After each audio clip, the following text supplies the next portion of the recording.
Iran அதோட அண்டை நாடுகள்ல இருக்கக்கூடிய அந்த ஃபியூல் கொள்முதல் பண்ணி வைக்கிறாங்க இல்லையா, அந்த இடத்துல அடிக்கிறத பார்த்துருப்பீங்க. அது எதுக்காகனா அங்கிருந்து தான் கப்பலுக்கு ஃபியூல் சப்ளை ஆகுது. அந்த இடத்த அடிக்கும் போது அவங்களுக்கான எரிபொருள் தடைபடுறதுக்கான வாய்ப்பு இருக்குங்கிறது அவங்களுடைய அச்சம்.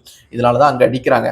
அப்போ ஒண்ணு தொட்டு ஒண்ணா குறையும் போது, அந்த தட்டுப்பாடு வரும்போது உங்களுடைய வாழ்க்கையிலும் என்னோட வாழ்க்கையிலும் நம்ம வாழ்க்கையிலும் அன்றாட தேவைக்கான விவசாய பொருட்களா இருக்கலாம், உணவுப் பொருட்களா இருக்கலாம், டிரான்ஸ்போர்ட்டா இருக்கலாம், எல்லாமே ஒன்னோட ஒண்ணு சங்கிலி போல தொடர்ந்து இருக்கிறதுனால இது எல்லாமே தடைபட்டு போயிடும். ஏற்கனவே ஒவ்வொரு நாடுகளுமே அந்த நாட்டுக்கான கேஸா இருக்கலாம், ஆயிலா இருக்கலாம், இது எல்லாத்தையுமே ஸ்டோரேஜ் பண்ணி வச்சிருப்பாங்க.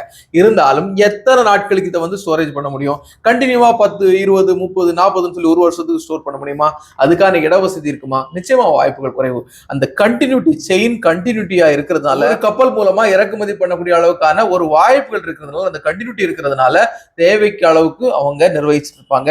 இப்போ இந்த ஹார்மோஸ் நீரிணை இருக்கு இல்லையா, இந்த வழியா வரக்கூடிய அந்த கப்பல்களை தடுக்கும் போது ஏறத்தாழ 20-25% அந்த ஒரே ஒரு வழியில வரும்போது அது தடைப்படும் போது உலகம் முழுக்க இருக்கக்கூடிய அந்த சப்ளை செயினை கம்ப்ளீட்டா கொலாப்ஸ் பண்ணிரும். அதனாலதான் நீங்க ரீசெண்டா பாத்துருப்பீங்க, பிரெண்ட் க்ரூட் ஆயில் அரௌண்ட் $60 இருந்து ஏறத்தாழ $120 வரைக்கும் போயிட்டு இப்போ $100 ரேஞ்சில ட்ரேட் ஆயிட்டு இருக்கு. அப்போ பிரைஸ் ஏறுச்சுன்னா அந்த பிரைஸ் உலக மார்க்கெட் முழுக்க இருக்கக்கூடிய எல்லா மக்களுடைய அன்றாட பொருட்களையும் பிரதிபலிக்கத்தானே செய்யும். அப்போ அந்த பேனிக் மக்கள்கிட்ட வரும்போது மார்க்கெட் நிலைகுலைய தானே செய்யும். இதைதான் எஃப்ஐகள் இந்த ஒரு வாரத்தை எடுத்துக்கிட்டீங்கன்னா ஏறத்தாழ 36,000 கோடி ரூபாய் இந்திய பங்குல வெளியே எடுத்துட்டு போயிட்டாங்க.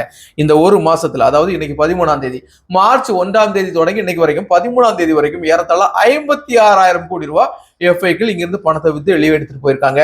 அப்படி அவங்க எடுத்துட்டு போனதுனால மார்க்கெட்டோட சரிவை யாராலையுமே கட்டுப்படுத்த முடியல. ஏறத்தாழ இந்த ஒரே வாரத்துல 1400 புள்ளிகள் நிப்டி மட்டும் சரிவடைஞ்சிருக்கு. ஏறத்தாழ 4000 புள்ளிகளுக்கு மேல சென்செக்ஸ் மட்டும் சரிவடைஞ்சிருக்கு. நம்ம மார்க்கெட் மட்டும் தான் சரிவடைஞ்சிருக்கணும் அப்படி இல்லைங்க. உலகம் முழுக்க எல்லா மார்க்கெட்லயும் நீக்க மர ஃபால் இருக்கு.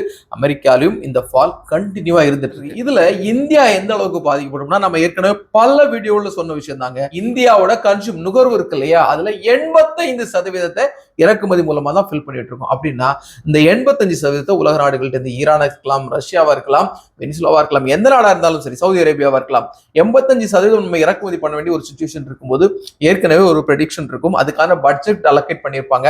அது மூலமா அந்த ஆயிலை வாங்கிட்டு இருப்பாங்க.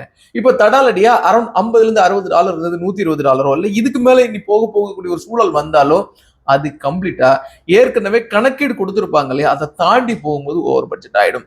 அப்ப அந்த ஓவர் பட்ஜெட் இங்க இன்ஃபிளேஷன் அதிகப்படுத்துறதுக்கான வாய்ப்புகளை உருவாக்கும்.